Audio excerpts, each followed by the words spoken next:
Hello and welcome to Pale Reflections, a proud member of the Duff Network where we reflect on Wildbow's most familiar work as it releases. I'm Ruben Morehouse. And I'm Elliot Diebold. And before we start, just a quick note. Happy birthday, Wildbow. Happy birthday. Happy birthday. Great work this year. I guess so we turned it into a performance for you a little bit there, but let's get into the chapter, shall we? Happy birthday, Wildbow. Well, I guess usually we plug Wildbow's Patreon and stuff at the end, but maybe send him a birthday present. Send him a little birthday present. PayPal as well. Mm-hmm. So, yeah, if you're listening to this show, you're presumably getting a lot out of his work, so consider sending him some birthday dollars. Yeah. Definitely. You can go to patreon.com/Wildbow if you want to find more info, I'm sure.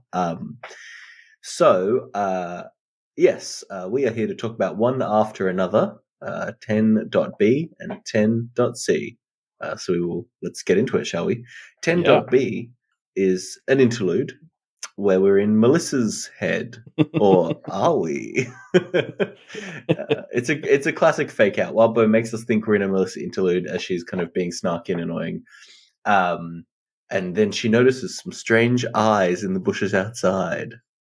Yeah. I mean, like this was great. I spent so much of my live read talking about, Melissa fits into the use of the Verona artwork at the top because XYZ. It turns out it's all just bullshit. Yep, you got got by Wildbow. It's a great fake out as well because, Melissa's kind of been overdue for an interlude for a while, right? Yeah. Well, there was actually I it wasn't just me, but a bunch of people were sort of halfway through Arc 9 being like, I think we're about to get that Melissa interlude. To the point where it sort of became a meme by the end of Arc 9. That it's now it's about to be the Melissa interlude, even though it doesn't make sense anymore.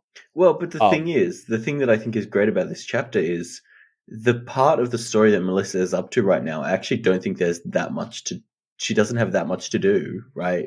We can see that she's continuing to play a part as the story evolves over the course of this chapter and the next chapter, but there isn't a huge amount, and so this kind of fake out gives us the opportunity to do a bit of Melissa interlude while then going on to do some other crazy stuff with Sig. It just works so well. Yeah, I mean, I think that the part of it that feels like a Melissa interlude actually sort of functions as one would, because Sig has this super interesting. He draws so much of his perspective from the people. It's not like he's a cigarette that has cigarette eyes. Yeah. The tone of the prose changes a lot based on who he's around. It's he's drawing more than just location from the people. So we get a bit of a Melissa interlude through the fact that it's all coming from Sig. As well as Wildbow just getting to meme on those of us who had turned the concept of a Melissa interlude into a meme. Great fake out, Wildbow. Good stuff. Yeah, so I guess we should get into Melissa as the subject of this first half of the interlude, because as you said, it just sort of opens on her doom scrolling and bitching about her old friends, and just you're sort of immediately oh yeah, that's right, she's just the worst right now. My favorite quote from that is, "What?" she shouted back, annoyance giving the word 3 syllables. I can't even imagine how incomprehensibly annoying this is. It's so incomprehensible. I can't imagine how you could possibly turn the word "what" into 3 syllables. That's just how terrible she is. She breaks the laws of reality. Yeah, it'd have what? Yeah, how do you do it? Yeah, I mean, that's kind of close, I guess. That didn't feel quite like 3 syllables. It just felt like a long 1 or 2 syllables, but just with a lot of vibrato. What? Yeah, I mean, yeah. As you said, there's this what's clearly a goblin outside her place, and she sees it, and her response is to just throw a candle at it. Yeah. And then obviously the candle gets thrown back because goblins are hilarious. But she responds to her mum with 3 syllable "what." She just throws shit as goblins. She's just so toxic at the start of this chapter. Yeah. So yeah, I mean, Melissa's mum comes in to check up on her, and finds a cigarette that Melissa somehow failed to notice and clean up. Huh, interesting. What's going on? This like this gaslighting that Sig is doing here actually worked on me for a bit because I was like, she saw the cigarette and I was like, I could have sworn she threw the cigarette out. And I had to go Hmm. back and check. It was great. Yeah, isn't it so good? I didn't, because I didn't realize it at first. I was just like, oh, she fucked up. But when we find out it's Sig, it's like, oh my god, Sig, you might have just done the most helpful thing that anyone has done for Melissa, which is demonstrate to her mother that she needs more active parenting. Like, Sig, with his snarky manifestation of himself, is more helpful than anyone else has been to Melissa. Yeah, although I don't I think don't know. it's fully intentional, but it definitely works. Oh yeah, I guess I don't know. I'm curious to have more of a discussion about how good the whole thing is. Okay, so obviously, because you're right, Melissa's mum Melissa comes in, Yeah. and she's trying to be like nice and supportive, and it just clearly isn't going anywhere. Like any good energy you send Melissa's way just gets thrown back at you in spite. Um, but then she has that quote about ending the pity party uh, when she catches the cigarette, and it's just. I think you're right. It's what Melissa needs. I think Melissa's at that stage where she needs someone to just lay down the law. Um, she's not like Verona. Like I think the last thing Verona needs is somebody to sort of control her life and decide things for her. Whereas Melissa's making a pretty good case for that being exactly what she needs. Um, Mm. but Melissa has all these moments where she talks about her mum not like listening to her, and I think there's maybe some validity to her claims. She's probably exaggerating them and twisting them a lot more than she should, but there feels like truth to me in this idea that Melissa brings up that her parents weren't connected to any of her stuff, like the dancing or gymnastics. Yeah. Um, it was like, "Oh, you just drop me off and go get coffee or something." Like, Mm. there's probably something to that. Yeah, I think that's fair, but I don't know. I mean, like, Well, I guess it's more of a, like, Kelly tier fuck up than a Haywood tier fuck up. yeah, but even so, yeah, I don't know. The uh, what she accuses is her parents not caring about the stuff that she cares about, which Mm, I mean, yes, is a problem, but it feels um it feels like she's just, and I think her mum picks up on this. It feels like she's kind of just digging for something to throw back, you know? yeah, that's fair. Um, I guess I would argue it maybe speaks to the sort of way someone like Melissa can end up where she is, because what Yeah. happened was she maybe wasn't as comfortable leaning on her parents as you'd like her to be because she didn't genuinely think they had some sort of connection or something. Like there was a bit of a Mm. distance there, and that distance on the other side has led to them just sort of being like, because every time we've seen Melissa's parents, they're like, oh, Melissa, she's going to turn it around, chin up, Yeah. everything's going to get better. Like they've just felt like the lamest hype men. Yeah, Um, I can kind of see a story where Melissa kind of has this drive to prove that the things she's doing are worthwhile to her parents, and that leads to a yeah. cycle of like pressure that becomes pretty rough. Well, yeah, just this idea that they're sort of all of their affirmations and their love for her felt like it was coming from this distance where they weren't like it was just because she's their daughter, not because she's Melissa, if that makes sense. Mm. Um, yeah, I don't know. Like I agree that she's blowing this out and making it like trying to turn it into an obstacle.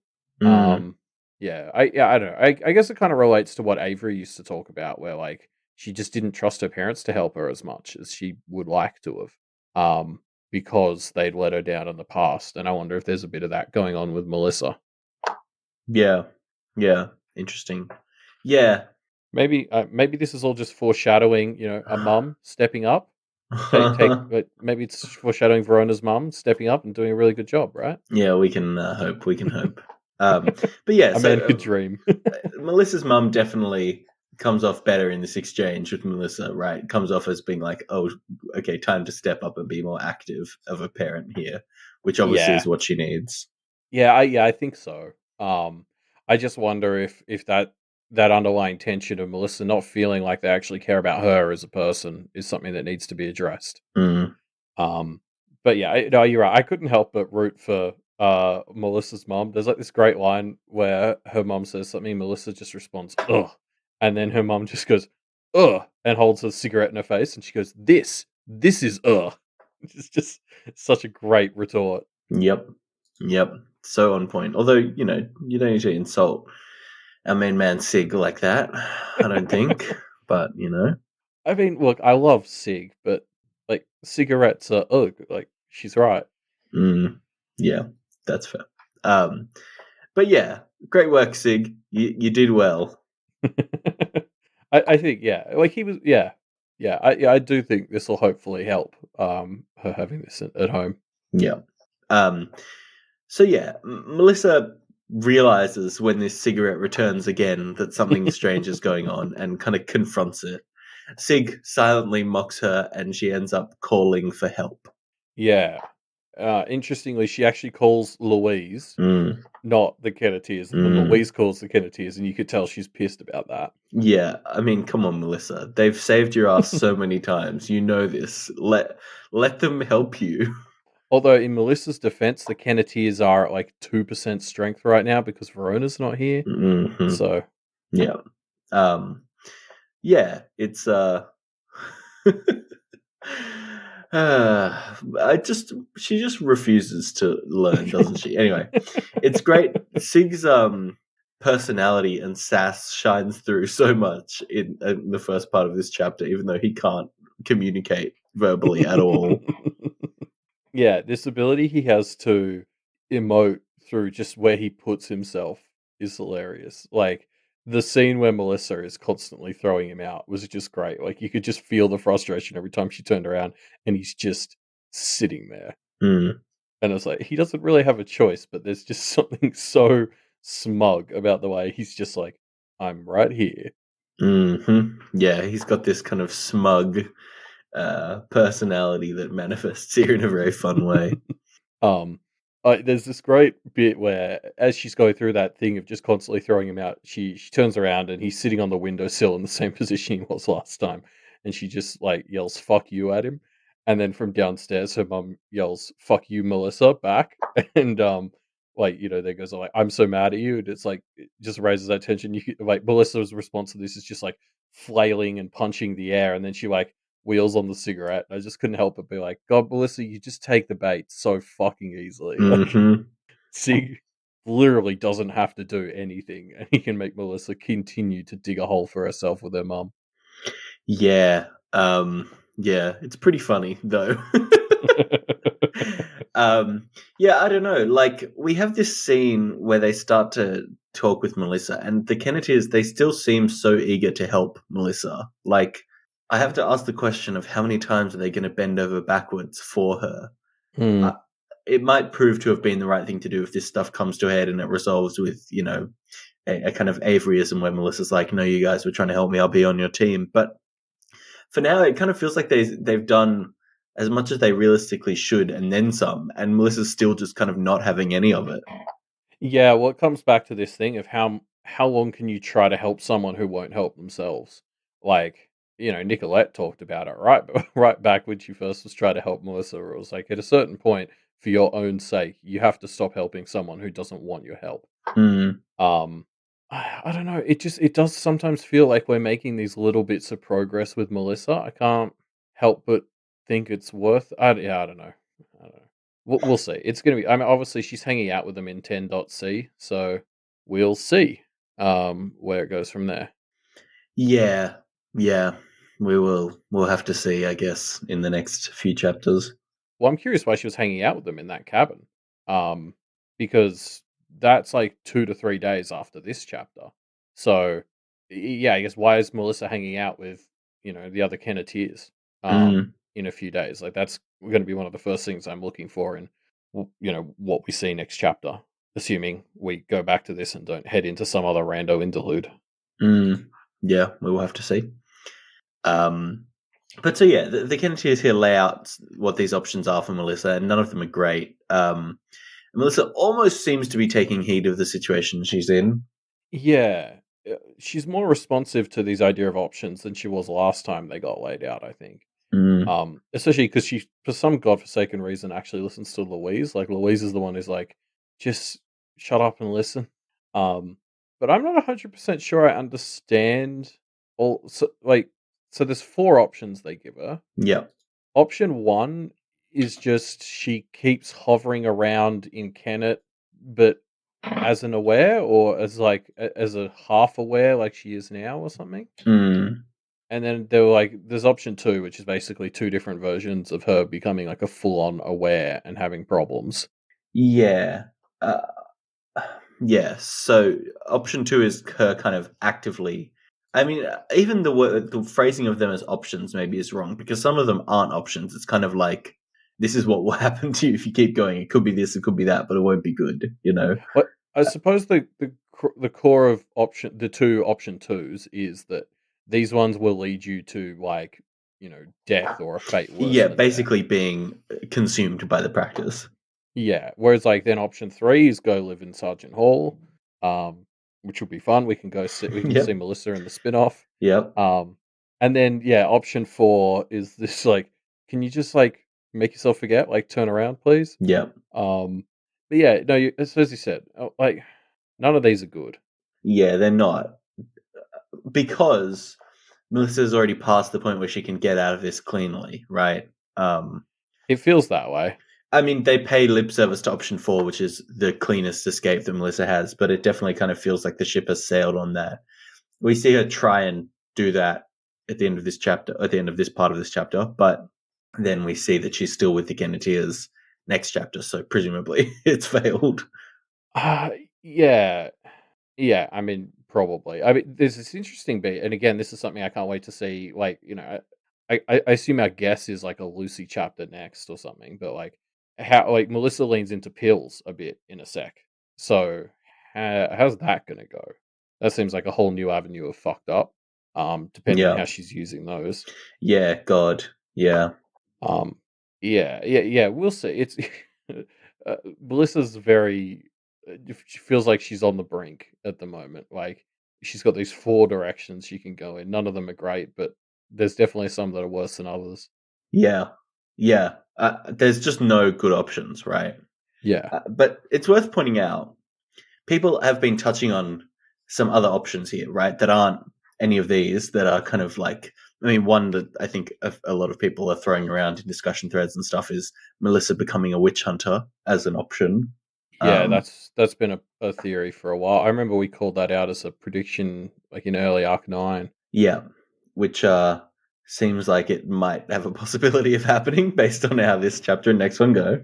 Yeah, I found actually I was looking for something else to do with witch hunters, and came across this. So when they first went to visit Louise, and the trio were learning about Aware from Matt in like 3.9, Mm, he starts to talk about how Aware work, and he mentions witch hunters. But one of the things he actually says before that is some families keep blackguards, which are aware who they keep unawakened because it's useful to have like a group liar. mm, Which makes a lot of sense. Like, if you have this group of practitioners, but you have one of you who doesn't have to tell the truth, that person will have very useful, like, scenarios when you're engaging with, like, non-practice bullshit. So, I that Melissa could maybe turn into the Kenneteer blackguard. yeah, true, true. They could use someone with the ability to lie. Yeah, although, I mean, it, Melissa would have to undergo a bit of a personality change for me to think she's a good fit for, like, Yeah, would she the accept diplomacy that? position. Effectively, what? Not only that, but like the offer is, yeah, you can hang out with us, but we won't really tell you anything, and also you have to do what we say sometimes. Like, I don't think Well, Melissa would take that option. I assume part of like officially making her into a blackguard or whatever would involve, or like giving up on this idea that they're not going to like fully induct her. Like But she maybe can't I'm be wrong. fully inducted and become a blackguard, can she? I I mean, I don't know. she can't awaken, obviously. No, but I mean, like, if you're sort of accepting how involved she sort of becomes in all this, like, you can just start telling her stuff, right? Like, it's a bit like, I don't know. I guess we see so many aware who are hazy and forget things, but I wonder if, Yeah. like, you can just sort of say, okay, we're going to, like, lean you fully into this. Mm. and offer some protections. Like maybe that's a way that being an aware can be less of an ordeal. Yeah, I guess you get some protections in exchange for the practitioners that you're the blackguard of have to kind of take on responsibility for you. Yeah, yeah, exactly. So yeah, I don't know. It seems like a long shot, and like yeah, as she stands, like do you remember like Melissa in like arcs 2 and 3? She was like so friendly and she talked to everyone. It's like if you could get that Melissa back, I think she'd be a great Mm, like it. But that's it's not who Melissa is right now. So yeah, yeah. I don't know. It's definitely not who she is right now. So we'll have to see, I guess. Um, so yeah, Sig continues on his way, stopping briefly by the Parker table. yeah, the this is like the first of a series of little vignettes of how the innocents are doing in Kennet at the Mm. moment, and the answer for all of them is essentially not good. Yeah, this is one of the things that I'm excited for about this arc is like the idea of um, having a lot of interludes in this arc, which I mean seems to be what we're doing. Seems like each chapter in this arc is from a different perspective, right? Yeah. Um, the idea of us one being able to see the plot from a new point of view, which is already cool, but also just getting like brief moments of humanity and backstory as we do in this chapter, as we do in the next chapter with Chloe. It's just so much fun. Like I've always loved the things when Wildbow has been able to just flesh out random stuff, like when we found out more about Clem's backstory, for example. And this is just more examples of that I think is so much fun.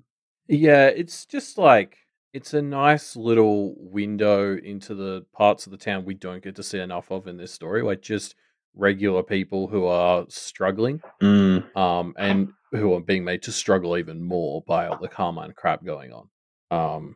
Yeah, it's a sort of thing, like it's the sort of thing you don't always get to do in a lot of stories. Like I'm again thinking of something like Korra versus Avatar: The Last Airbender. Like I mm, prefer The Last Airbender because it fleshes out the world more with episodes that just deal with regular people, and this is the like web serial equivalent.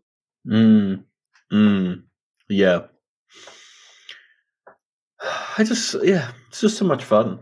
Um, should we talk about the Parker table stuff specifically? Yeah, Um, so we get a very brief kind of little bit of Sig observing the Parker table, this kind of rough, loose support group of people, right? And I thought this was very interesting because Sig is obviously just kind of patrolling a bit, and so it's strange that he would stop here and spend time here. But obviously, I got the vibe that this is just kind of a place that he checks in on every once in a while. yeah. Um, and so the question that was raised was, what is Sig doing here? Why does he care about this? Is he feeding something off of their like grief energy or something? I think that was kind of maybe it. But then on my second read through, I had the thought of like, what if Sig comes here because he gets support from this group? Not actively, because obviously he can't talk or interact, but he kind of is going there to do his own grieving or loss. Um, I just thought that was a really interesting idea. What what is we'll probably never find out Sig's full backstory. This is the closest chance we got, but we get hints that maybe there is a loss that Sig is going through the motions of grieving at least. Yeah, it's a really interesting idea. I hadn't thought of that. But yeah, it's hard to tell because he has such an alien experience Yes. relative to us. Like as we touched on, he seems to draw a lot from wherever he is or whoever he's around. Mm, Um, and I think we talked right back when he was introduced in the emails. Like he's this sort of embodiment of like what cigarettes are used for. Like I mean, I've never actually smoked a cigarette, so obviously I'm talking out of my ass here. But like they're used sometimes as like a bit of an emotional outlet or something. yeah. Or this centerpiece for conversations and stuff as they used here. So you can sort of see how he'd get something out of like a bunch of people supporting each other in this way, like in a very emotional way, while using like cigarettes as part of that bonding. I don't know. Mm, mm. It's interesting. Yeah, but I wonder how much we can ascribe like those kinds of emotions to him. Is it possible that he has experienced some grief and loss, or is it just a manifestation of who smokes around town kind of impacting on him? it could be that he chases that sort of thing, like, he wants to experience it, Mm, like, any strong emotion of any kind could just be something he's after. mm, Because one of the standout things from the Parker table is this guy is I mean, the whole thing's obviously very, like, melancholy because they're all, like, grieving, but there is this sort of heartwarming purpose that the main guy gets from, like, helping others at this table and supporting them. mm. And maybe Sig really likes that feeling. Yeah, yeah, yeah. I wonder. I wonder. He's just so enigmatic. It's hard to know. Yeah. Yeah. Um. I feel like yeah, it's just hard for me as well because I don't smoke, so I'm like I'm definitely projecting my concept of, like, what smoking represents to people based on, like, what I've seen and what I've seen on film. Yeah. We need, Yeah. like, Joy the Joint. I'd have more to say about her. Yeah. Okay. um. Interesting. So, yeah. So after stopping by the Parker table, Sig moves on to visit Matthew and Edith, kind of delivering his report on the goings on around town, and we see some clear delineation between Edith and the GBC. Yeah. And I think this is the real insight we get from this whole chapter. Is uh, I guess I had kind of assumed that Edith and the GBC were more of a singular mind than they appear to be, or the key thing being the GBC, when it leaves Edith's body behind, becomes quite different, right? When we saw GBC chasing the Kenneteers after the fur theft, that was kind of had a different vibe to Edith, right? And we know that the GBC left her body on the night of the murder, so it Mm. almost is setting up this dichotomy to me of like when the GBC and Edith are together, we see the Edith that we know and kind of like, but when the GBC leaves Edith behind, she also leaves behind her humanity and compassion and becomes a bit more of a murderer, I guess. Yeah, and people have speculated on this sort of thing for quite a while, but I think yeah, this is the first time you really feel how different she is Yeah, personality rise when we refer to the girl by candlelight against Edith. Like yeah, again, we called this out as maybe relating to Edith way back when it happened, but when we had Metaphaos in 8.1 talk about those gods mm, who just lacked a bit of humanity, mm, and you could kind of see it feels like the girl by candlelight leans on Edith for a lot of her humanity in some of these ways, like empathy and stuff. Maybe I'm jumping ahead a bit, but um, yeah, I guess we'll get into that more later. But something I couldn't help but think was like, do you think this is a dichotomy that they've just been playing down in front of the Kenneteers, or do you think it's maybe also something that has gotten more defined since the explosion at the end of Arc 9? Because mm, that separated Edith and the girl by candlelight, and it hurt Edith. The girl by candlelight was having to use wax to fix Edith up. mm. So, yeah, like, is this a separation that is more pronounced since Verona blew them up? It's a good question. Yeah, I don't know. Maybe the explosion has weakened Edith to the point that the GBC is more taking the reins here. Yeah, she comments on how there's not much Edith around, and you sort of assume that's because Edith's more or less dead, but Mm, the explosion probably didn't help. yep, yep, They talk about McKay here, mm, and basically say he's been bound and sworn by the conditions that Lucy laid out, which is like he has to go after shitty cops and lawyers and sort of bring them down as he gives them their life back. yep. And Edith sort of comments on how that's like a really heavy karmic load. It's an interesting wrinkle to what I was kind of really liking as a solution to the problem of how you deal with McKay existing. Mm, Um, because I kind of I don't hate it as a system. mm, But if he's gonna get shat on by karma and end up like Charles, like that's rough. yeah, yeah, indeed. Oh gosh.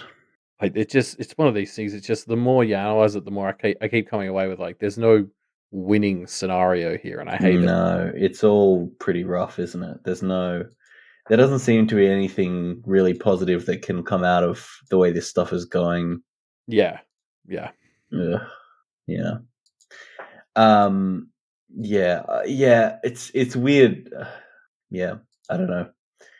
it just feels like, yeah, it just feels like things are going to go badly. I guess we've known that for a while, huh? Yeah. This is probably 0.0 thereabouts. Yeah. So um, Sig then heads off to kind of continue his patrol around town, keeping an eye on the more vulnerable citizens of Kennet, and he finds an other preying on some youth. He goes and quickly warns Edith, who then goes and takes care of the problem. Hell yeah, she does. Yeah. Um, yeah. Uh, this poor girl. I mean, she had a really cool aesthetic. She's like fucking steampunk cyborg, uh, clockwork woman, and Edith just. Yeah, I mean, again, it's that thing with without Edith, the girl by candlelight, GBs, she just felt heartless. Yeah. Um, I don't know. It's interesting as well because like the Girl by Candlelight is born of human emotions a bunch. Yeah. Like one of the defining spirits that was called out in when how she was created was like people mourning at a candlelight vigil for someone who died in a car crash. You think she'd have more empathy? Mm.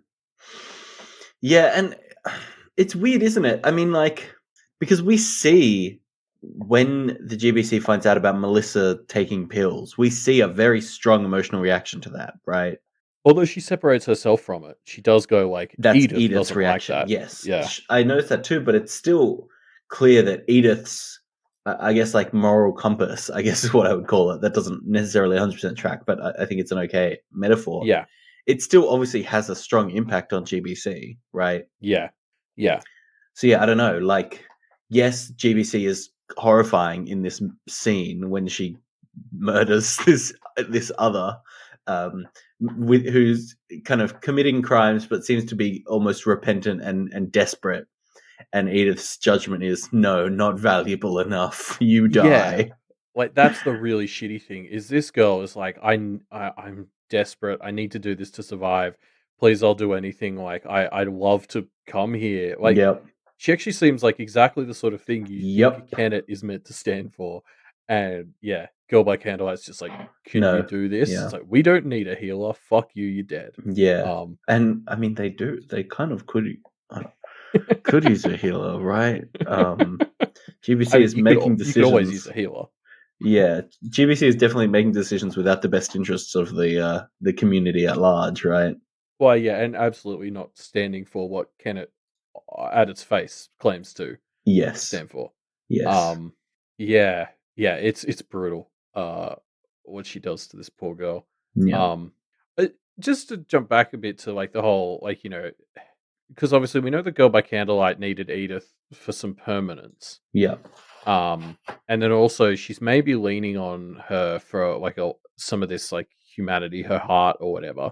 mm, Makes you wonder, like, the Girl by Candlelight could be really bitter about a lot of that, right? Because, this is like I hate this whole idea that others are always having to lean on humanity to be better because it's so well, I mean, that's part of what's wrong with the Seal, right? Is it defines like human as good and normal. mm, And it's like forcing a lot of the others to be like, oh, you need to lean into humanity to be more accepted and okay in this system. yeah, Um, so I guess I can sympathize a bit if the Girl by Candlelight thinks this whole situation is shitty because she needs to rely on these things that she can get from Edith to survive. yeah, yeah. Yeah. I, I, I am so struggling to to to accurately pin down what we know about GBC slash Edith's character. It's just Yeah, so, we've talked a lot about what would be the resolution of this and the fact that we don't think it's going to come down to a secret villain. And I think the GBC is the closest thing we have to a secret villain that's kind of mustache twirlingly evil. yeah, but But it's still yeah, but not, it's even that obviously doesn't not feel that, right? Yeah. yeah, even that doesn't feel like a fair summary of her because, like, first off, she spends all this time in Edith, and we've seen how good Edith can be. There have been moments where Yeah. Edith has been a better mum to the Kennedys than most of their own. Yeah. Um, and even in this scene, the injured innocent girl, Yeah. she heals her in mind and body using like one of her own echoes, which you could argue is like a pragmatic choice to sort of protect the innocents in part of her role in Canada or whatever the fuck. But like, I don't know, like, yeah, she doesn't strike me as just this like heartless spirit. Yeah, As much as she's maybe leaning on Edith to like boost how much heart she has, it's like yeah, she's not going to be the easy mindless killing machine without Edith that we'd want her to be for a nice like wrap up to the story, you know? Like, yeah, yeah. No, for sure. Yeah, I don't know. I don't know what like I don't know what we're gonna see from Edith. It's so hard to know what's gonna yeah, well, happen. we still don't fully understand the motivations of Edith and Matthew and whoever else. Like, Yeah, not at all. it seems like they're setting out to create one of these knotted spaces like Tashlit's brother had.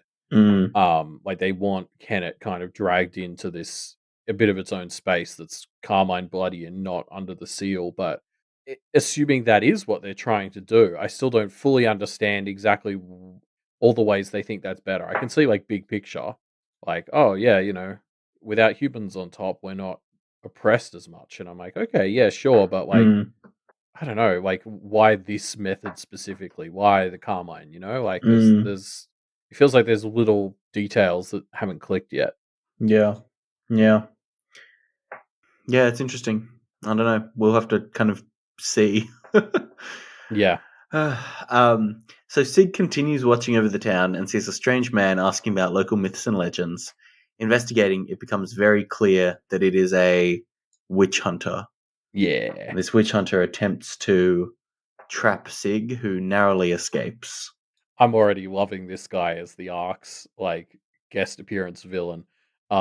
He's scary as hell. Like he figures out Sig in like a minute Mm-hmm. or less. Yeah. He like has Liz on the run, which is like Liz has been set up as our like experienced witch hunter killer. Yep. And I mean, obviously, a big part of that was the fact that it was like groups of witch hunters that she could lean into for her copying, and this is a lone one, so it's a much Yep. better counter. But Yep.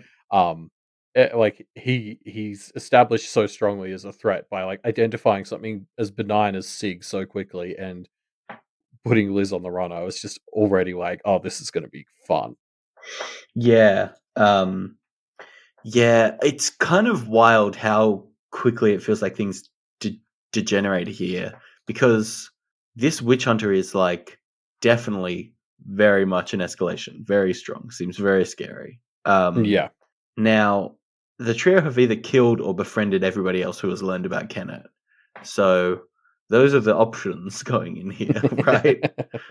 yeah, because he really strikes you as the diplomatic type, doesn't he? So Yeah, far, yeah. yeah. I mean, it's gonna be interesting. We get comments later about how he's packing guns, which are usually more of a practitioner focused thing than others. Like, so how does this guy feel about putting down 13-year-old girls? Is the Mm, question. Um, I mean, I can't wait to get into this guy because he's gonna have a whole backstory as to how he ended up as this fucking badass Winchester brother type. Um, yeah, I can't wait to see. yeah. Yeah. Yeah, I don't know. Like you're right. The Winchester comparison is an accurate one because this person just feels like a hyper competent witch hunter. Like Yeah, we're just in trouble. Um, God. when just like someone doesn't become a lone person. Maybe it's just because I watched Supernatural, so this is where Mm, my mind goes. But it's like you don't become like a lone person carrying a fucking arsenal, running around killing supernatural things without some sort of trauma in your past that has led you to go on this crusade. mm, Um, so it's going to be fascinating to learn what that is and see if that can be used. Like, yeah, is he someone who can be negotiated with? Or are they going to have to force him out of town, or how does this? Yeah, yeah. like, Yeah. is he Who going to play knows? off the stuff we're setting up with Crooked Rook and how unreasonable she can be? Is there possibly a resolution to this where the Kennetiers talk to this witch hunter and reach some kind of agreement? I mean, the answer is no, right? I mean, uh, it'll have to be a journey and a half to get there, is what it feels like at this point. But we haven't seen him. we haven't really seen him interact with anyone properly yet, apart from like the kid who he got information off. So I don't know. Yeah. He's going to be really fun to explore. Yeah, for sure. But yeah, we'll have to get that soon. I guess it's just kind of there's this moment where it looks like Sig is about to get caught and who knows what. And just God, that really scared me. Imagine if that had been the end of this interlude, Sig getting put into that jar and captured. Like fuck. Oh god. Oh, that would have been awful. Yeah. What a hype ending to the chapter though. Mm. Fucking Operation Rescue Sig. Yeah. But yeah, so Sig warns Edith about this, who dials in Liz. Those three discuss what to do. Edith gives them orders to stay out of trouble, warn their side, but leave the rest to fend for themselves. um yeah, I mean, we're gonna have to have a conversation about that, obviously, but just a quick shout out to how cool Sig's response to all this is. Like he's fucking dashing around, burning some stuff in Edith's house, and like hopping over to Liz and then teleporting other places. Like he, he comes dangerously close to feeling like an action hero the way he's zipping around and getting people. Like you can see what an asset he is in this chapter and in this ending in particular for like spreading information and making sure people are aware of stuff. Mm. Yeah. Like, yeah, sorry, I guess, like, as we get into the end of this chapter, I was thinking, God, whoever has Sig on side, he's actually a real asset. That's really good for them. And then Yeah. it was like a little bit later where it was like, yeah, okay, so Liz and Sig are definitely on Team Edith. Yeah. Okay. Yeah. When we learned that Sig was like somebody who did a lot of patrolling around Kennet, I was kind of dubious that he could be that useful, but no, he's Mm, great. He's like MVP of keeping watch over Kennet. yeah. And they've set up these great systems so he can actually report on everything, alert Edith. Like, it's great. Yeah. So yeah, should we touch on how kind of damning this is? Like we've gotten this whole chapter to Yeah. grow to love Sig, and it turns out he's very strongly on Team Edith, as is Liz. I mean, that kind of Should we, sucks. sorry, should we call it Team Edith or is it Team Team GBC. Candlelight? Yeah. Yeah. Um, Anyway, sorry. Minor semantic bullshit. yeah, I mean, there is maybe a possibility that they're not on Team GBC, and they're being kind of actively manipulated, but it seems pretty unlikely. Yeah. Which means Liz and Sig are going to have to fight the Kennetiers sooner or later. It seems like what it's going to be. I mean, it's interesting because it was in 9.1, I think, when Liz was like, "Oh, you got to watch out for the new others who want to be your friends because they could be trying to trick you." Mm-hmm. And it turns out that was actually her talking about herself, as we feared in 9.1. Because, yeah, unless we're grossly misunderstanding this conversation, it seems like this pretty much confirms they're not on the good side. Yeah, it's pretty rough, isn't it? Yeah. And that's where the chapter ends, with us finding out that there are more people on Team GBC than we might have thought.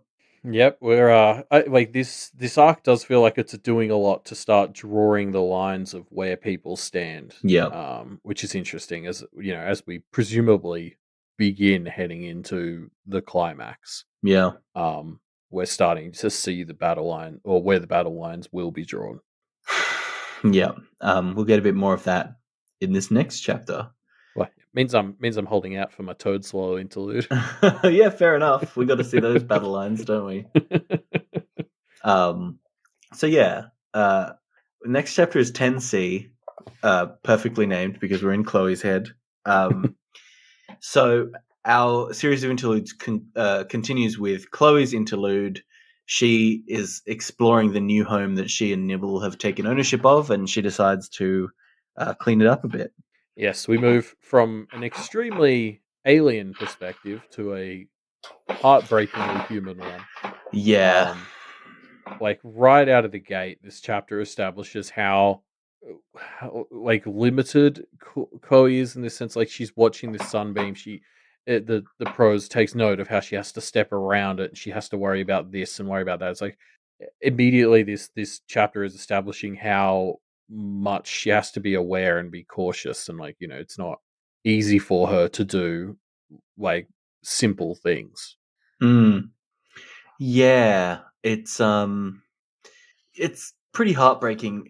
I like how it unfolds as well, because the scene starts with us seeing this image of an abandoned warehouse with sunlight beams kind of breaking through the roof, which is like a pretty Yeah. common image. I think it's something that we've seen in media enough that we can kind of immediately picture it.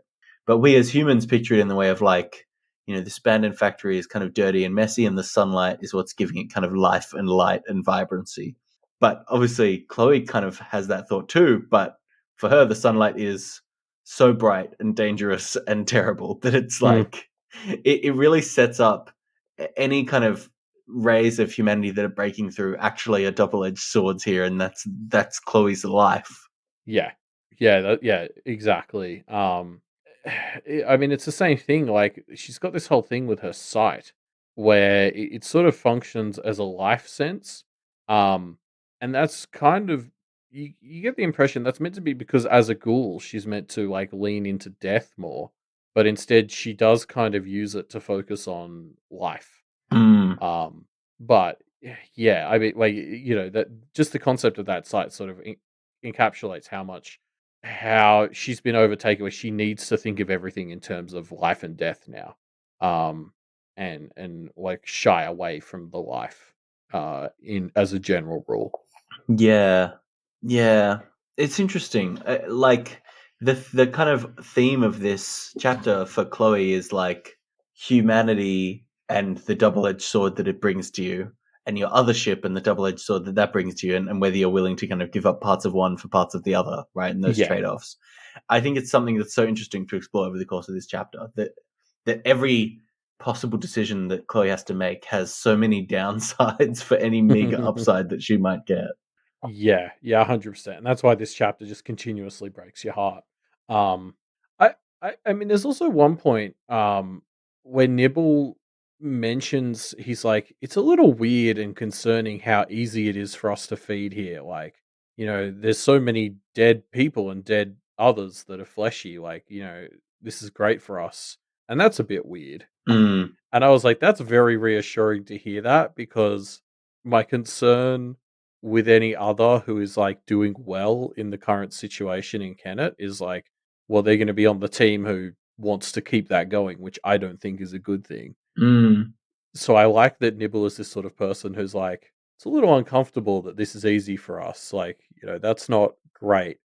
But like, God, if push comes to shove and it's sort of like he needs to be asked to pick a side of, do you keep Kennet the way it is and keep it easy like this and it's violent, it's not great, or do you give up the closest thing you've had to a chance at an easy life? Like, not just for him, but for him and Chloe. mhm, I'm not going to be able to bring myself to blame him too hard if he decides to like go to Team Candlelight in order to keep it this way. mm. Yeah, I don't know. It's yeah, I don't know. I mean, we see that they've kind of thrown their lot in with Rook in a bit, right? Yeah, And yeah, true. and it feels like that's because they are kind of invested in building this space as a safe place. But Yeah, they're fuck knows exactly what Crook or exactly their end right. game actually is. Yeah, Yeah. So I could see them again jumping ship to any of their possible teams. Like it's yeah. fully understandable. I could see them having the position of saying, "This is better for us, but it's wrong." With this comment Nibble makes here, but also if they didn't make that decision and they're instead like, "No, we want to keep Kennet bloody," I'd be like, "Oh, that sucks. So we need to stop you." But like, I'm not going to blame you individually for making this choice. Like, and at least Nibble has the decency to be like, "This isn't good." Mm, Like, at least hate yourself a bit while you're doing it. He mm, gets points for that. Not mm. many, but some. Yeah. Like Um, I'm gonna be more okay with somebody who does this but isn't thrilled about it than somebody who revels in it. yeah. Yeah, of course. Um, yeah, I think it's great that these two ghouls have such a wholesome relationship. It's very like their interactions are very cute and romantic, but then Yeah, punctuated within by Chloe grabbing and chowing down on a frozen arm from a young lady, right? Like it's such yeah, nice moments of couple intimacy mixed in with very unsettling imagery. yeah. I mean, like, especially there's like a bit where she like romantically drops bits of fingers in his mouth. Yeah. Like there's a lot of fun being had here with like them being the kind of put down struggling people, but they're actually the horror movie monsters. Yeah. Um, I mean, the other side of this as well is it's not just any random frozen arm; it's the girl other that Edith killed in 10.B. The TikTok girl. Yeah. Um, fuck, that's good. Um, Thanks. uh, Mm. but yeah, like I guess because I'm just thinking about this because Chloe and Nibble tinfoil a bit on like why were we chosen to come here? Like, what ulterior Mm. motives could people have? What are they doing with us? And like this other girl, one of the things she mentions to Edith, oh, sorry, to the girl by candlelight as she's getting killed is, you know, she had this sickness that was spreading, and that's why she's replacing more and more parts of herself. And I don't know how it works with ghouls, but like depending on this illness or whatever, it's probably not good that they're eating like, rotten meat essentially, right? Mm. Yeah, I mean, I see that, and maybe Edith is using them or kind of poisoning them there. But I also just think it kind of gives me vibes that Edith is using them as her own private body disposal service. Oh yeah, which is absolutely uh, like a great reason to keep ghouls around and stuff. But like, Yeah, yeah, I suppose while they're tinfoiling and thinking that they're not on the girl by candlelight's side, I can't help but notice that they just got a body that was dying because it was poisoned to be yeah, eating. yeah. So True. I guess we'll see. Like, honestly, it'd be great if the reason that they were brought in was as a body disposal service, because that's kind of a win-win. I mean, not for the people Not dying, for the but people being disposed of, yeah, but they don't count. It's a win-win for the characters that we know. yeah, these other people don't have names yet, so they don't Yeah. count. Um, yeah, so we don't have empathy for them. um, so yeah, Chloe continues cleaning after a brief altercation with a sunbeam. Calms herself down and keeps cleaning. Yeah, and like again, just a heartbreaking perspective. Uh, this metaphorical sort of illness that she has, like she maps in my brain at least very well to like this a sort of invalid who, like she's just being held back by her illness so much, and it hurts to read because she's doing things here like hanging these posters and trying to remember her like original life and her original self, but it's so distant from her now. And she's looking forward to days where she can go into the sun again in like 200 years. Hmm. like, um, she's got the she's got these changes happening to her bones, so her ribs are now spiky and they cut shirts she wears. Like, it's Yeah. just everything is just so stacked against her, and she's just it's heartbreaking and then also heartwarming how upbeat she is about a lot of it. Well, yeah. I think it's worth just noting while we're on the topic of her internal countdown. She's kind of keeping track of how long she thinks it'll be until she can be the person she wants to be, and that's clearly giving her something to strive for. But this chapter demonstrates, and this kind of seems like a pretty ordinary day in the life for her. This Yeah. chapter demonstrates that number is going up faster than it's going down, right? Like she's not going in the Mm. right direction. Well, yeah, she thinks about it a lot, but it's a one misstep sets her back a decade or something. Yeah.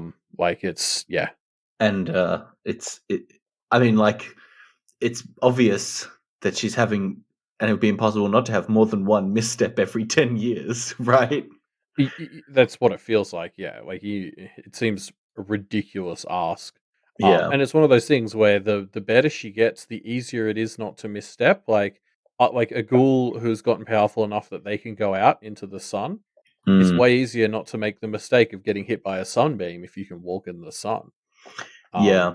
so yeah, it's like the further down you are, the harder it is to try and Yeah, you're float. right. It is another good kind of privilege metaphor, which plays into the overarching themes of the story quite nicely. But yeah, I guess it's just kind of like something has to give if Chloe can't think that this is going to be the way that things will go forever, because obviously she's going to get further away from that point over time, and so something is going to have to give mentally there. Yeah, yeah. I mean, I don't know. Like that. If I'm kind of inspired by her own optimism that she can still have that hope of getting there. And I suppose you're right. That is something that could shatter.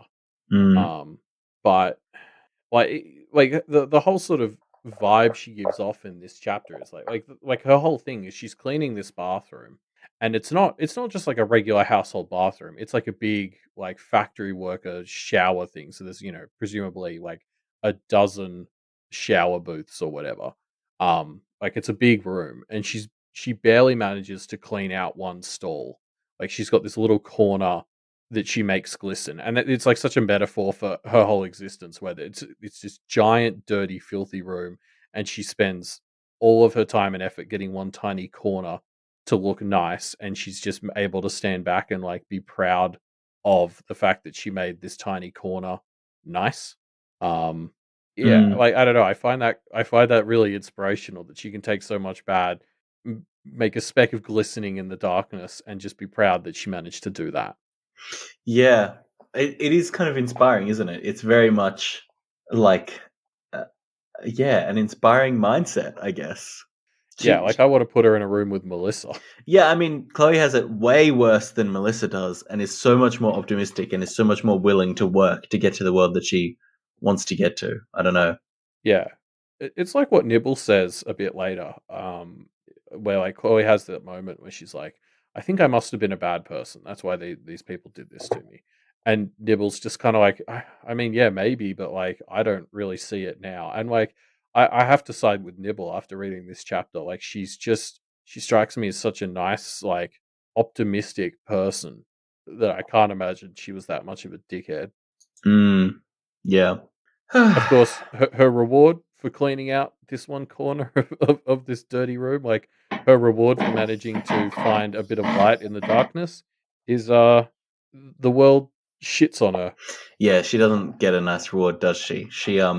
So she, having cleaned up the shower, she steps in, turns it on, and completely ruins herself. Yeah, She flashes back to her previous life. Nibble kind of dives on her and knocks her away, and she attacks him before she kind of comes back to her senses, and they recover beside the shower. But yeah, it's pretty fucked. yeah. It's just yeah, like again, as you were sort of say before, this is Chloe's existence. She even when she manages to make this light in the darkness, the universe beats her down for it and sends her way further back.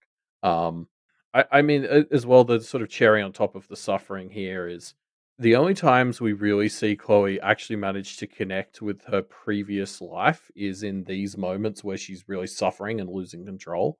Um, because she clearly, like, she's hanging up posters of her old self, and she clearly wants to try and capture who she was as a human and understand that person better.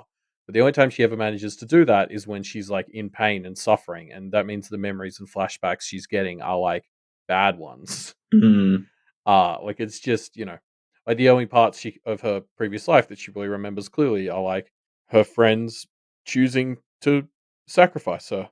yeah, pretty glum, huh? Yeah, it's uh, rough. Yeah. Um, yeah, the shower stuff is especially heartbreaking because it's like a representation of the fact that the things that Chloe misses the most or that separate her from her humanity, the kind of small comforts that she really craves, are also the things that hurt her and push her away from being able to Yeah. enjoy them. Like it's such a classic Greek tragedy kind of vibe. Yeah. Well, it is such a great metaphor for living with a like a chronic illness like this because that can be what happens is what you like not speaking from personal experience here just like anecdotal stuff like if you sort of try to chase beyond your limit something that you used to be able to do or that should be quote unquote normal like it can exacerbate things and set you back and make things worse and that just sucks. Mm, yeah, it's pretty. Yeah, I don't know. It's pretty glum. Yeah, like the shower thing in particular is like hurts because before it, uh, Chloe has this whole thing where she sort of goes, "Yeah, there's the three-part response I have, which is fight, flight, or freeze." Mm, Um, and she thinks to herself, like, I never really get to do flight when I'm suffering. Like, for some reason, that escapes me, presumably, like as a ghoul. Um, and you see that in the shower because the shower turns on and it starts destroying her, and she just doesn't get to consider flight at all, which would obviously be the choice because she just needs to take like three steps and she's out of the shower. Um, but like her body doesn't let her do that in the moment, so she ends up freezing, which makes it worse, and then fighting, which just hurts a Nibble. Um, yeah, it sucks. Like she's not allowed to run away from these things. Mm. Yeah, it's yeah, I don't know. Like, it just all compounds to be this unbearable pressure that is weighing down on Chloe with every aspect of like everything about her life compounds off of each other to make sure that there's just no escape from it. Yep. Um, yeah. I mean, it's worth it. Or, well, not really, but it's nice for this scene in the shower afterwards, where like Nibble sort of puts his hands in and takes little bits of water at a time, and like sort of gives her a little shower, and it's this really nice moment. I suppose we'll get into the potentially less healthy parts of their dynamic later on, but it's moments like this where you really feel how good they are for, or at least how good Nibble is for Chloe. And like just the little bits of extra mile he goes to, like cleaning that room while she's asleep. Um, yeah, I don't know. The fact that she has Nibble in her life is huge. Mm, yeah, for sure. It's a very wholesome and nice uh, relationship. Like, it, I don't know. Maybe that's what Melissa is missing. Maybe that's the difference between Melissa and Chloe. Is Chloe has Nibble.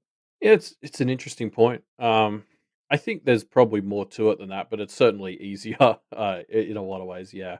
You're right. Mm, Melissa, when she was a cripple, as she likes to say, she didn't really have a nibble to help her. Oh, she probably had her parents, but yeah, who knows? yeah. Plus, it's not. I don't know. It's not the same thing. I guess. Yeah, fair. Um. So yeah, Chloe wakes up and joins Nibble and special guest star Crooked Rook downstairs. The trio discuss patrols, miracle cures, and Carmine conspiracies. Yeah. Yeah, I mean, there's a lot to talk about here, obviously, but one of my favorite bits is uh, one of the first things Rook does is go on a speech about how shit practitioners are. And Chloe sort of thinks to herself, Rook sure said a lot of things that sounded very right that Chloe didn't want to be true.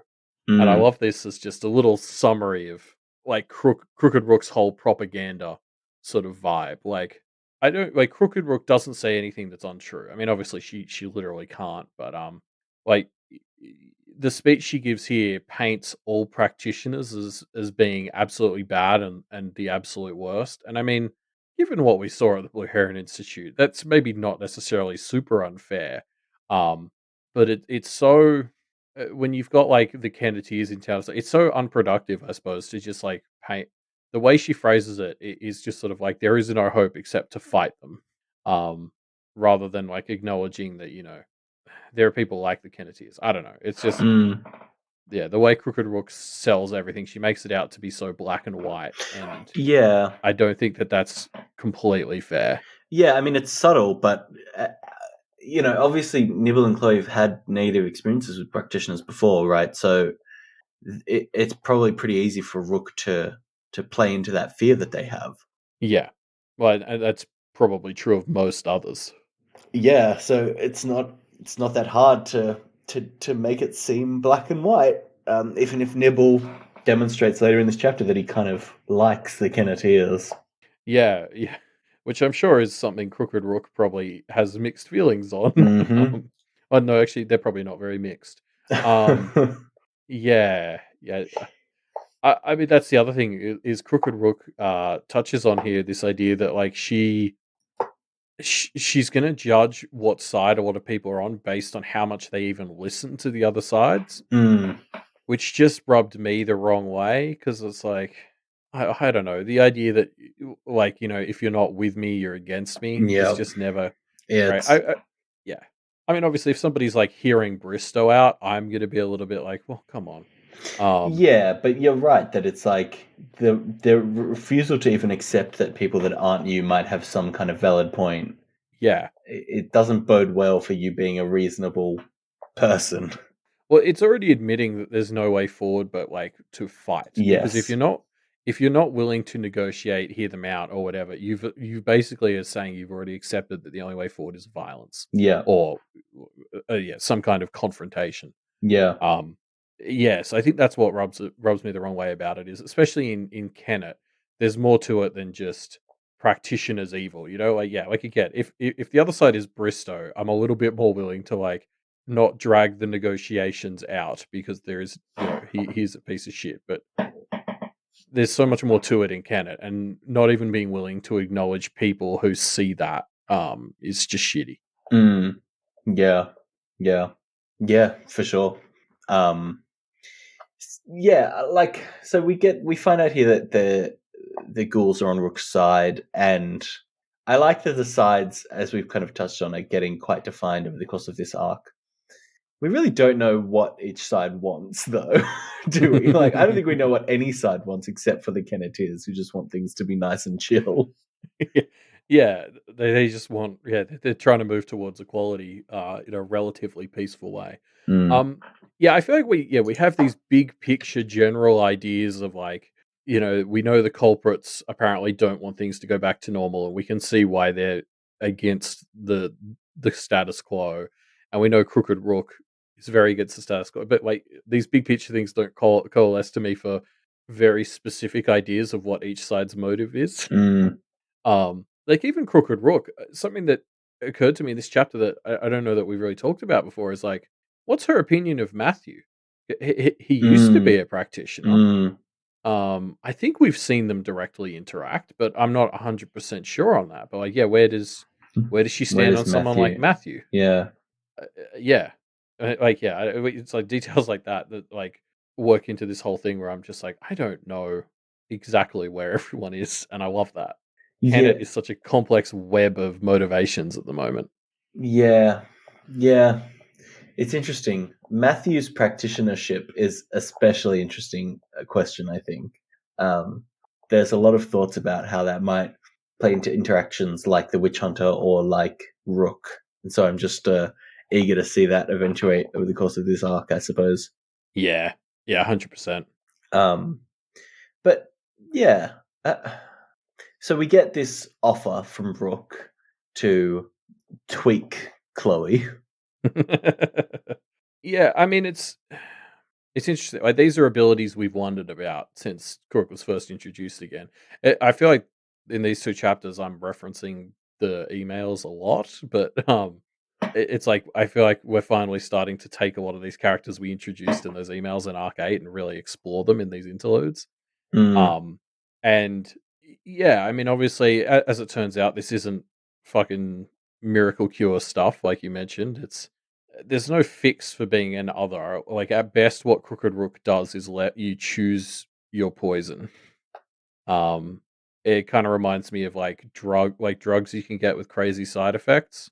mm, The sort of, oh mm, yeah, like, have this drug which will, help with the pain, but also watch out because, it'll make you get crazy diarrhea or something. Like they're in a way, a lot of these things feel much more like lateral movements where you're choosing something that you feel is less debilitating than whatever you have. mm. Yeah, it- it's interesting because Rook is kind of making these offers that are almost inherently monkey's paw esque, right? But Rook does seem very open about it. It's not a way to manipulate Chloe. It doesn't seem like it's a way to manipulate Nibs and their relationship. It's just kind of genuinely offering services in a way that I found kind of nice, I guess. Yeah, yeah. Well, it comes back to some of that stuff we talked about with Jay. Like she's not she actually stands up for her ideals. Like she respects their agency, and yeah, she's not trying to trick them into being on her side or anything. Like I love that the Crook is very much like, this is an option for you. It will have these side effects. I can do it for you if you want or not. Like there's no trying to trick them and have them owe her or something. She wants others to have control and freedom, and that's what she's offering them. Mm, yeah, yeah. But almost more interesting than the mechanics of Crooked Rook's thing here for me was like, well, Chloe's answer, where basically the thing that kind of seals the deal for her is that if they were to lean her into nature and give her or lessen the impact of some of the ghoulish parts of her, she wouldn't necessarily be able to see the horizon. Without it fogging over. Mm, And Chloe's like, I really want to be able to see the horizon. And when Nibble reacts poorly to this, she sort of says, "I know I'm a burden and that I'm struggling and that you have to help me too often, Nib, but I need that." Mm, And like then Nibble starts to respond, and he's like, "You're not a. I don't mind helping, Chloe. I don't mind if you're a bit of a burden sometimes. I mean, I worry, I do, but it's." And I get the impression he's going to say it's fine, but then he has to stop because he can't lie. mm, And like Chloe, grabs the railing tightly. She's like wrapped with guilt, and it's just like this is just this sort of carer relationship in a nutshell, and why it like hurts to read it here because it's uh, it, there's no winning here. Like Chloe can give up no. part of herself Yeah. or feel guilty that she's doing this to Nibble. On the other side, Nibble, we've seen from conversations with Nibble and stuff, a lot of where he's coming from here is guilt for what happened to Chloe too. Mm, Um, he blames himself for a bit of it, and you can sort of like here he wants to care for her, but for him, the choice is ask Chloe to give up part of herself or continue to kind of be stuck in this limbo where, like, she's a burden, and yeah, like it just, yeah, it sucks. Like both of them are losing in both situations. yeah, there's no. Yeah, it's just a lose lose. There's just no. Once they're in the position that they're in, once they've been screwed by fate to be here, there's no win. There's just less loss. Yeah, yeah. Like it just, yeah, it sucks. Um, Yeah. Yeah, and I mean, I like again, I've sort of known people who've been carers for people with illnesses or whatever, and like I, I think this taps into that vibe very well of like it's a loving relationship, but one that on both sides can kind of be steeped with senses of guilt and of like responsibility, and like it's just a hard thing to have on your shoulders. Mm, I think the story does a really good job of capturing that vibe. yeah, 100%. It just captures the kind of hopelessness of it all, huh? Yeah, yeah. And I want to bring this back to Matthew and Edith a bit as well because it just feels like the comparison is there to be made a little bit. Like obviously, I think Nibble and Chloe lean a lot more into this kind of carers metaphor, whereas Matthew and Edith are much more of just that they always felt like a couple saddled with debt.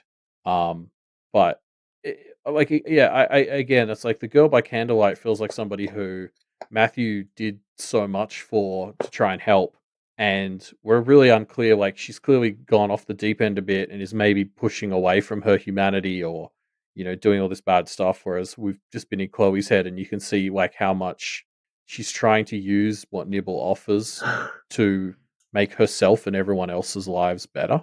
Yeah, yeah, 100%. So I guess once we know more about the girl by candlelight's motivations, is she doing the opposite, or is this Mm. her twisted way of trying to repay everything Matt's done for her? Yeah, I don't know. I mean, like, obviously, the positioning of these two chapters next to each other seems to very deliberately invite those kinds of comparisons. And Hmm. I would say my sense is the girl by candlelight wants humanity when she's Edith and is happy to cast it off when she's not. Like, wanting to be human is a sign of humanity in a way. And I apologize to our other listeners out there because humanity is probably a bit of a loaded word, but like the others who are aspiring to be closer to humanity are also the ones that have the most humanity, and therefore I Yeah, kind of like them and trust them the most. yeah. Well, I suppose something else that always comes up in these conversations is like the concept of what part of humanity or whatever that an other is missing is very variable. Like with the girl by candlelight, it kind of feels like a heart or empathy or something is what she's missing, but that might not be true of another other. Like Mm, I think what's really interesting is it's not just like a scale. It's like this multi-dimensional thing. mm, Um, so with someone like Chloe, like what she's missing from her humanity is different to what the girl by candlelight is missing and goes without. mm. Like their struggles are related, but not the same. Yeah, yeah, interesting. Yeah, I don't know. Like the girl by candlelight seems to be so much less concerned with. I don't know. Like Chloe seems to be concerned with finding a nice place for herself, which I guess is what the girl by candlelight is concerned with too. But Chloe seems to be able to take that and abstract it out one more step, at least, to being like, okay, so if I want a nice place, other people might also want a nice place. What does that look like? Whereas GBC just seems to be like, I want what I want, and I'm going to do whatever the fuck I want to get it. You know? Yeah, yeah. I mean, I get that vibe, but also I don't feel confident laying down anything about the Girl by Candlelight's motivations too concretely. Um, God, hopefully we get some sort of Girl by Candlelight or Matthew interlude soon. Mm-hmm. Yeah. Yeah. So next, the ghoulies go out on patrol and run afoul of a trap set by the new witch hunter. Luckily, they escape and run right into a hut containing our new 4 Kenneteers. That's right. We're swapping out Verona for Melissa, I think. Yep. About time, I say. Yeah, exactly. Verona's dead weight. Bring in Melissa. She's fun and great. Yeah, I mean, the reveal of this trap is very fun. Like, this is a great scene of sort of, you know, Chloe and Nibble like having this interaction with this guy and being like, that was a little weird. And then things just continue to get weird before Chloe's like, oh, this is a fucking trap. And it's like, remember, she almost wasn't going to come. Like, thank God Nibble did bring her because he's kind of clueless here. Like, he comes up and he's like, hey, look, there's salt. Well, after Chloe's already sort of reached the point of like, this is a trap. Like, yeah. I hope Chloe has the self-respect and insight to see that she totally carries the team here. Well, the interesting thing about it, and another interesting element to this thematic dynamic between Chloe and Nibble and their humanity, is I definitely get the vibe that Chloe is so much better at this kind of part of the job, the sensing, the fighting, etc., because she's less human. She's less human and therefore has more of her other senses that she can rely on. So, like, Nibble is weaker than her in every way except being human. I don't know. Yeah, she struggles to survive more, so the idea of the struggle and the hunt or whatever is more natural to her. Whereas, like, the defining thing for Nibble as a ghoul has been that he can get quite a bit of his energy just from watching TV. Yeah. So he has these more docile avenues, and it's just probably made him a bit more docile. Yeah, or he's more domesticated, I guess, less able to survive in the wild. He needs to watch more like X-Files and stuff so that when he sees a fucking trap like this, he can figure it out.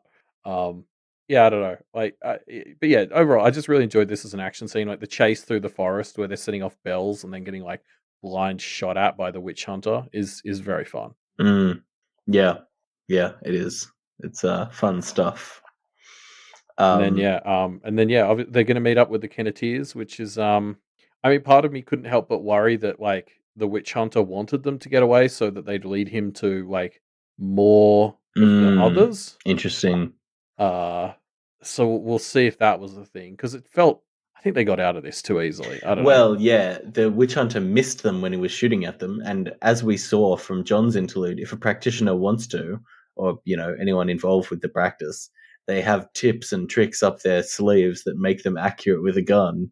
I mean, yeah, well, because witch hunters are aware they're not practitioners. No, but presumably they would be able to rely on the same kind of tricks, I guess. Well, yeah, he can do these bells and stuff. Like he's clearly magically equipped. Yes. So yeah, we'll see. I can't help but feel that he wasn't totally upset with them getting away because it meant that they'll lead him to more people, and of course they've stumbled right into the Kenneteers, which is very fun. And Melissa too. Let's not forget the new MVP. Yep, new MVP, sure.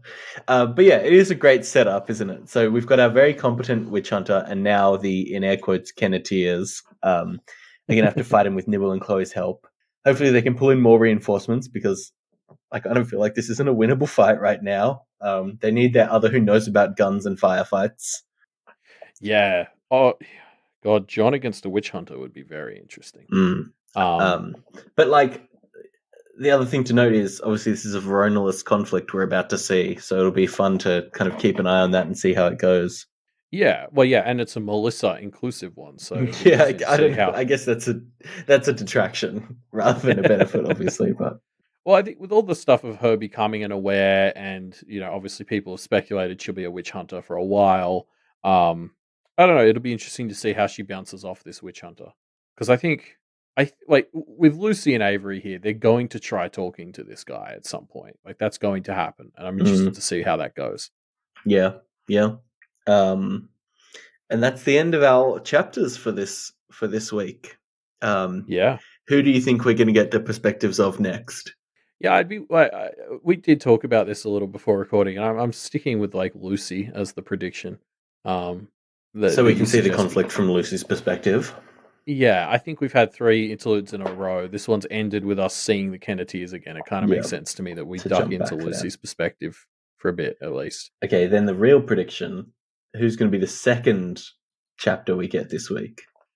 I mean, obviously that's going to depend so much on how it goes, but I could see us hmm, having Lucy's chapter next to like continue this thread. We don't necessarily finish the conflict, but we jump away from it, cutting to like Tash's perspective with Verona or something. So we kind of see how they're going for a bit before we cut back to kind of wrap up this conflict or kind of wrap up yeah, the after effects of it. it does feel like it's only a matter of time before we jump back to Verona for a bit. I mean, we Yeah, haven't had a Verona chapter since 9.9. yeah, it's Um, been a while, huh? And like it's quick something we haven't talked about yet, but these chapters are moving through time a fair bit quicker than like we've had entire arcs that were within a day. Um, this one, like Sig's interlude, moves through about 3 days, so I get the impression that Verona's not going to be away on this trip for like 4 arcs or anything. Like we'll probably like be with this witch hunter for a good chunk of the arc and then start time skipping a bit again would be my guess. But we do need to go and check in on Verona and Tashlet at some point.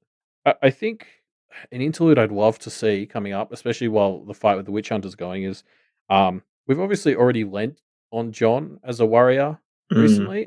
We haven't seen our other resident warrior, Guillerme, for a while. Oh yeah, true. He's taken a bit And of a back seat lately, hasn't he? yeah, and he's got that fall to winter coming. I don't Mm. know how that plays off the witch hunter, but yeah, that's something I'd love to see us get into with the witch hunter is how Guillerme plays off him.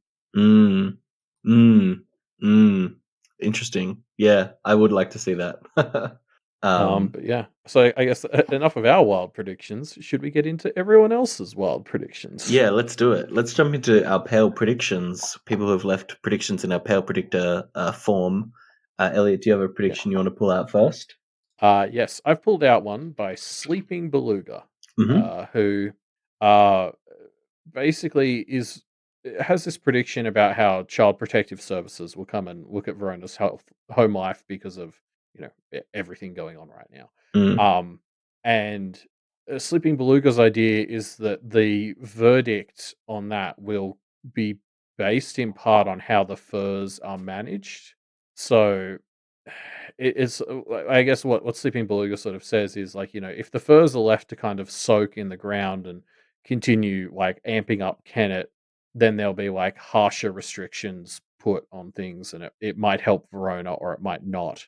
Um, but if the furs are kind of resolved, then Verona's dad will get off more scot free. So it'll kind of put Verona in this choice where once again the like innocent part of her life is at odds with the magical part because if she's getting asked to choose between, handling the furs to help her home life situation in a way that's like doing the right thing with the furs will hurt her home life, Mm. or vice versa. Like that's obviously, we talked about this when when it came up last time. It's great, a great way to milk drama is to put the magical and the personal side of your lives at odds. Yep. So I like this idea from that perspective. I think that would be Yeah. really fun.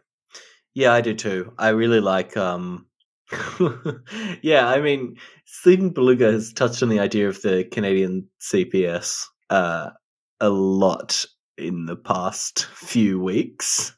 Yeah, or Um, especially the last few days. last Yeah, few days, yes. And so I think it's an interesting thing to explore. I actually don't know if we will ever see it. I feel like it's too official to play a strong role in the story, but I'm interested to see.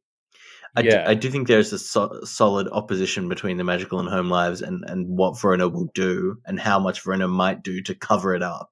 Um, Yeah. Yeah, this will lead into our discussion question in a sec, so yes, yeah, we'll true. get to talk Let's about this let's a touch lot. on it a bit more there, I suppose. Um, What about your prediction? I put out a prediction from user Beleg Tal, who left a few predictions, but this one I just thought was so much fun. The prediction is that Miss is the wolf, which explains why she's so cagey about being identified, why she directed Avery to the Forest Ribbon Trail first, and why she came to the promenade after Avery and Snowdrop called for Miss to attend their familiar ritual. This is one of those predictions where I don't think it's going to come true, at least not as written. But I think it touches on so many interesting like synchronicities that we have to call it out so that if it does come true, Beleg gets the recognition they deserve. Because like I I think there's problems with this, but I do really like that point about the wolf coming having something to do with Avery asking for Miss. yes, isn't it Um, great? Like, also because the fact of when they're on the promenade and Avery asks the ballerina, why is the wolf showing up? And the ballerina gives this kind of like slightly cagey, hard to interpret answer that to me felt like Wildbow didn't want to confirm to us the exact reason it happened. And the only reason that would make sense is if there's some reveal that is kind of uh, hiding behind that. I don't think it's necessarily that the wolf is Miss, but like no. there's some indication of Miss being like a projection of the wolf or the path kind of incarnations in general or something like. I think that makes a lot of sense and would explain a few things in a very interesting, twisty way. Yeah, I mean, we talked about this last week. Like the way we left the promenade, I think we were both like, "Yeah, we're going back there," because there were so many things that like felt like the first half of a reveal. Like once, yeah, like the wolf showing up was like, so there's a rule associated with that, and all we got was a yes, and it was like, well, Yeah, okay, we need to figure that out. exactly, right? It felt Um, like there was more there, and I could see that being a reveal that we then recontextualize as the answer that the ballerina gave. yeah, yeah, absolutely, and yeah, the idea that it would tie into Miss and it was some sort of monkey's paw of trying to bring a certain lost in backfired or something like that could work. Mm, yeah, yeah. Um, But yeah, should we get into our discussion question yeah, let's answers get now? into our discussion question answers, shall we? So we've been running a discussion question for the past fortnight. The question was, what do you think the next steps are for Verona's home life? And again, there's a kind of wide variety of what people were thinking. Yeah, we got one answer from Vice Versailles who said basically while Verona is away, they think that Biscuit is going to pick Brett as their Barney. Mm, And then, obviously Edith like won't bother to fix that up. Um, and so like what this will mean is as Brett becomes a Barney, his actions will spiral and he'd lose custody of Verona, who could stay with Lucy's mum or something. But then Brett would become aware or something after that. And yeah, then they mention like Verona finding a balance with her mum and all this, which is like this is a wild prediction, but it I think the idea that Brett could become a Barney, I suppose it could work. yeah, I think it could work. I think it's quite interesting. I There's a few like follow-on effects that Vice Versailles has like wrapped into this answer. Yeah. But I think it would require so many steps to go in exactly the right direction that I don't know if it's necessarily going to pan out. Like, It's a very bold and bold and specific prediction more so than a yeah, discussion question answer in some ways. Yeah. which I mean is fine. I like the vibe. Yeah, so Verona lives with Jazz temporarily, then with her mother more permanently, which again is like could happen, but we would need to see so Mm, much specific things to make that feel right for the story, right? Like we would need to see Verona's mother take some really active steps before this would happen. And yeah. I don't know, that and all of these other things all happening seems a little bit unlikely to me. I think the thing that doesn't sit right with me, and we'll probably get into this with some of the other answers, like ones that bank on something like the resolution with Brett being him turning into a Barney and basically being so magically based. Mm, It just doesn't. Verona's dad has always been such yeah. a non-magical adversary, and I Yes. think the idea of leaning into getting past that by leaning into the magic entirely just doesn't feel right to I, me. I, Like I it's think the only way I would see that feeling right is if it's Verona's choice to get her dad more involved with the practice. Like she uses magic as her solution to a mundane problem in a way that makes her life worse, invariably. yeah, well, because in that situation, it's more of a statement. Well, the metaphor is Verona doing something rash and stupid to get out of it, like Yes. rather than like yeah, like Yeah, I in don't see somebody Verona's dad just else. kind of like falling into something magical Yeah, without active input from Verona on that. yeah, I agree. Like I just think it wouldn't be as fulfilling to me if that was how it went down. Mm, yeah. So I wanted to pull out the answer from. Well, we can pull out lurking. Wait, lurking beluga. I just realized it's different to the name sleeping beluga that they've left, but obviously the same person. I yeah, I'm 99% sure this is the same person because it's yet another plug for their fantastic Child Protective Services post, Yes. which we mentioned in the prediction. But yeah, if you haven't read that, go read it. It's like a great analysis of how Child Protective Services is meant to work and how they could work for Verona if they were working. Yeah. It a lot of it focuses on what would tangibly actually happen if the CPS was called in on this case. How would it actually play out based on the rules and regulations that they have? Yeah, I Um, think that's like the big qualifying like asterisk afterwards is like assuming CPS actually lives up to the guidelines as written, which I yeah. think is something that a lot of people would fairly call into question. Yeah, I mean, especially because it would be dependent on like interviews with Brett and Verona and theoretically Jazz or maybe even like Lucy and Avery. I think the thing that will be interesting if this ever does happen is I suspect the motivation will be for Verona to lie in order to, or not, I guess she wouldn't be able to lie, but to, misrepresent things in order to not mess up her ability to engage with the practice. Especially if she has a bad time with her mum in these 2 weeks. So it's, I don't know. It, Lurking Beluga makes the point that if the CPS does what they would do in the real world and there wasn't any magical interference, it would probably be pretty good. And that's obviously a big qualifier to make. So we would have to see, I suppose. Yeah, yeah, Um, so yeah, I do think it's interesting to think of the idea that, and this comes up in a few other answers. We had who was it? Was it Beard of Valor who talked about having kind of mandated therapy for Verona, her dad, her mum, yeah, etc. Um, yeah. All three of them, like yeah, individual, family. Yeah, there's a lot to be done there. I think it's really interesting because I do think one of the things that Brett doesn't have that therapy might provide him is just somebody who's an outside objective and in a position of seniority, e.g., not a child, telling him, "Hey, no, you're wrong about this and that. Like you're being a fuckwit." I don't know. Maybe it's optimistic to think that that might break through his shell, but we haven't seen it really happen. Verona has tried, but he clearly doesn't respect her opinion. I wonder if there's an opinion that he could respect telling him this and if that would be enough. I just get the impression that Brett's the sort of person who, if they were telling him he's in any way wrong, he wouldn't respect their opinion. Yeah. Yeah. Like I don't Yeah. know that you can get someone who he'd listen to if they're going to say that. That would be my concern with something like that. Is like I don't see Verona's dad responding to therapy well. Just because I don't think he's it'd take a while. Like the therapist would need to put in a lot of time to kind of crack in a Yeah, way that that's didn't true. It cause him wouldn't to be an retreat. immediate quick solution, would it? No. Um, I want to call out this answer we got from Sandwich, who says, I don't think this will actually happen, but a macabre idea I had was what if they just let Bridge take Verona's dad's body? There's, This is so good. there's a good chance that Verona's dad's parenting while possessed by Bridge might actually improve. And this is just like the worst thing about this answer is that I don't hate it as an idea as much as I think I should. Mm, Just like I let's know. just put the fear of God into Verona's dad by having him have one of those big car crashes that makes his body unidentifiable for months.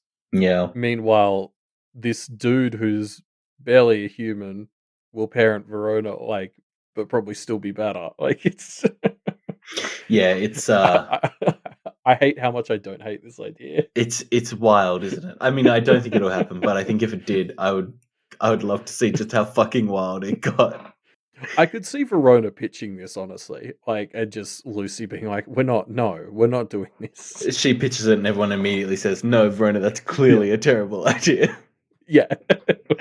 I could totally see that scene playing out. Yeah, Because this does feel like the sort of thing where Verona might like half jokingly, like, suggest it in one of her, haha, but what if? yeah, And then Lucy has to sort of be like, no, no, no, no, for a million reasons, no. yeah, yeah. um, I think we should touch on the thought that a few people raised. I mean, we mentioned that Vice Versailles raised it, and Kalsubalu V2 did as well. Of like Jazz becoming Verona's guardian, and I just don't think that can happen realistically while VD and Yeah, VMum are alive and like semi capable in according to the courts, right? Like yeah. uh, I it just doesn't seem like it's something that can practically happen. Yeah, I'm inclined to agree. I think it keeps popping up as an idea because everyone likes it because it's like Jazz, good parent, Verona, need good parent.